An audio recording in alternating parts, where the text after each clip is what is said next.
Hello everyone. Today we're going to go to the subject of debunking the anti-communist. As you know that it's been a while since the last time we did a video, like I mentioned in the previous videos, that I'm a busy man, and Tristan, my grandson, is got full-time school issues. So we do it as we get free of time, and mainly that's why we do this, because we do it as a hobby mainly. So with that, I will go ahead with our main subject, debunking anti-communist. Go ahead, Tristan. All right, thank you. So, as was previously stated, we're going to be continuing our series on debunking anti-communist arguments. And today we're going to be tackling the argument that Marxism advocates for equality of outcome, and therefore, it is an incoherent theory. Now, this argument stems from a lot of things, and it stems from specifically the argument that, Marx advocated for equality of outcome, which is, equality of outcome summed up is that, everyone gets the same product for their labor or for their action.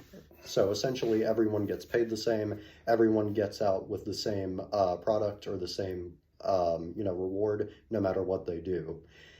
And a lot of arguments stem from this, like communism, it devalues innovation, because if everyone gets paid the same, there's no incentive to innovate and create new things, blah blah blah. But all of these arguments can be addressed by the same counter arguments, and this is what I'm going to tell you today. Essentially, this argument can be addressed by simply stating the fact that Marx did not advocate for equality of outcome, because Marx, he actually argued against equality of outcome and all other abstract notions of equality. You see, Marx and Engels, who were, the creators of modern day, communist theory, were actually very anti-egalitarian. They viewed egalitarianism as idealist, and they instead favored a materialist understanding of what equality would mean and what striving for equality would mean.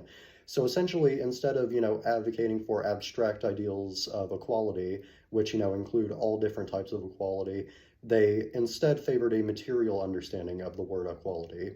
So what they favored is they favored looking at the certain circumstances of whatever society you live in and analyzing what equalities and inequalities are good, what inequalities are good to combat and what inequalities are, should be preserved. So, like, for example, an example of this would be like, let's say, you're in a hospital, right? There's a lot of different people with a lot of different conditions in a hospital. Some are more severe and some are less severe. So obviously the people with the more severe condition should get more care and more help and more attention, and the people with the less severe condition should get less attention.